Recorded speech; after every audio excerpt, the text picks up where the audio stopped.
Oh ya para bawang, untuk memulai semua ini dan sebelum semua lebih jauh, gue pengen kalian tahu, channel ini adalah channel khusus membahas anime dan semua hal tentang Jepang yang sebenarnya nggak penting. Sebelum gue dipaksa klarifikasi, mending gue klarifikasi dari awal aja nih. Sarjana dalam konteks channel ini cuma gimmick. Gue nggak pernah lulus kuliah dan nggak pernah kuliah sama sekali. Biasalah, gimmick kan laku di negara kita. Oke, sebelum kejauhan bre, langsung aja.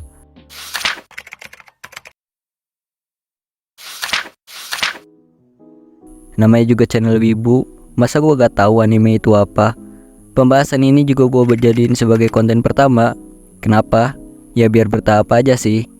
Menurut Wikipedia, anime adalah animasi asal Jepang yang digambar dengan tangan maupun menggunakan teknologi komputer. Anime itu singkatan bre, animation dalam bahasa Inggris atau dalam bahasa kita disebut animasi. Di luar Jepang, anime merupakan istilah yang secara spesifik untuk menyebutkan animasi yang diproduksi negara penjajahan itu.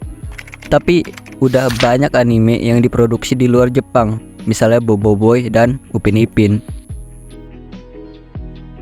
Anime pertama yang mencapai kepopuleran yang luas adalah Astro Boy. Kalian tahu lah Astro Boy, anak balig yang mati tapi dihidupin sebagai sebuah robot.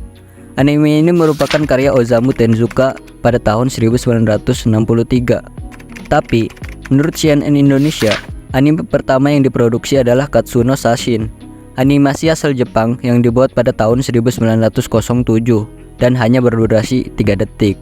Sesingkat durasi kalian ya bre. Katsuno Sashin bercerita tentang seorang anak laki-laki yang berpakaian pelaut yang menulis Katsuno Sashin, artinya gambar bergerak. Tapi untuk sekarang, rata-rata anime sudah berdurasi 23 menit dan dibagi 12 episode. Bisa juga dibagi dalam beberapa core yang jujur aja nyebelin. 1930 sampai 1940, selama Perang Dunia II, anime digunakan sebagai alat propaganda. Jepang pada saat itu dalam kondisi perang intens. Perang Tiongkok kedua dan Perang Dunia menjadi alasan anime dijadikan alat propaganda Jepang. Beberapa alasannya sangat masuk akal, seperti menekankan sifat patriotisme atau semangat nasionalis. Dalam propaganda ini, tentara Jepang digambarkan sebagai pahlawan, sedangkan Tiongkok dan sekutu sebagai antagonis. Contoh anime yang dijadikan alat propaganda adalah Momotaro Defense War. Anime yang dibuat oleh Mitsui Seo ini didanai oleh militer laut angkatan Jepang.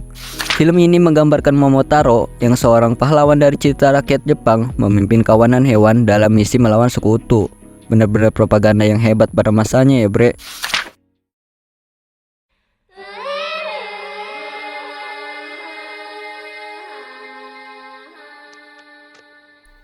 Era emas anime terjadi pada tahun 1970.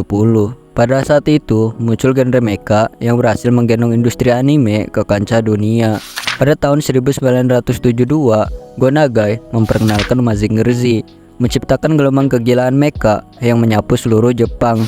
Mazinger Z memperkenalkan konsep mecha yang dikendalikan dari dalam oleh seorang pilot. Tapi saat ini, konsep mecha adalah konsep yang jadul. Ada beberapa alasan, misalnya banyak muncul isekai yang isinya hanya paha dan fanservice, dan penonton pada zaman ini yang kebanyakan om-om gendut suka ngocok aja bre, yang kurang tertarik dengan genre mecha yang biasanya terlalu kompleks. Ada juga alasan lain seperti tema yang monoton, referensi yang itu-itu aja, dan yang lebih masuk akal, biaya yang mahal. Hal itu membuat genre mecha kurang dilirik studio pada zaman ini. Di Amerika Serikat, Robotech mengadaptasi dan menggabungkan 3 seri anime Jepang yang berbeda, membawa cerita robot raksasa ke penonton barat, dan membantu memperkenalkan anime kepada generasi baru. Munculnya Ghibli dan antek-anteknya membuat industri ini semakin meledak.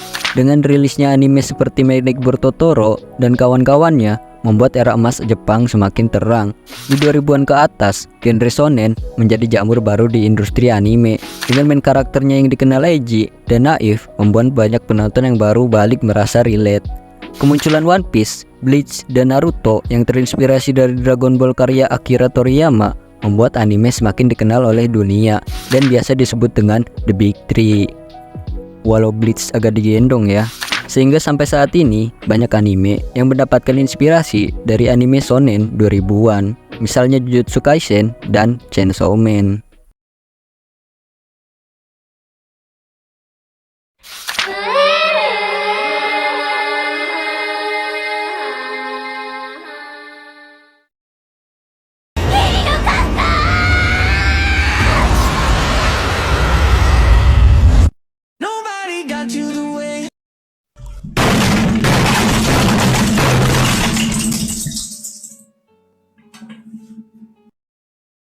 Jika kalian selesai menonton sebuah episode anime dan kalian menangis karena harus menunggu 1 minggu lagi, para animator juga menangis karena harus bekerja lagi.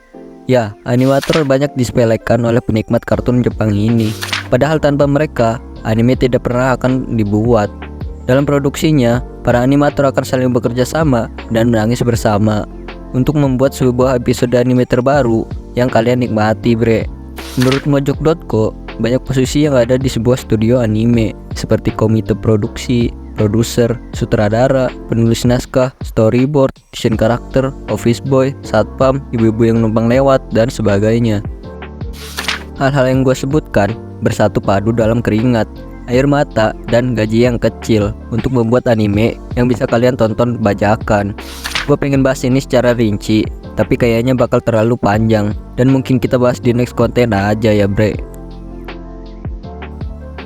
Lebih dari sekedar hiburan, anime adalah sebuah fenomena budaya yang telah mendunia.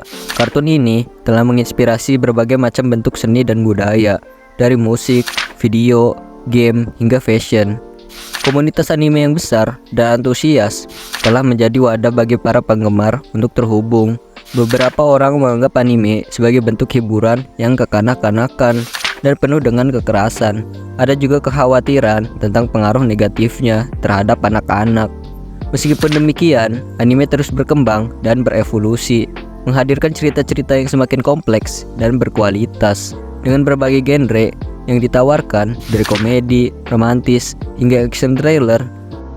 Anime memiliki sesuatu untuk dinikmati oleh semua orang. Mungkin pembahasan ini kita selesain aja ya bre. Maaf kalau banyak hal yang diloncat, maklumin aja channel baru. Sarjana pamit dan adios.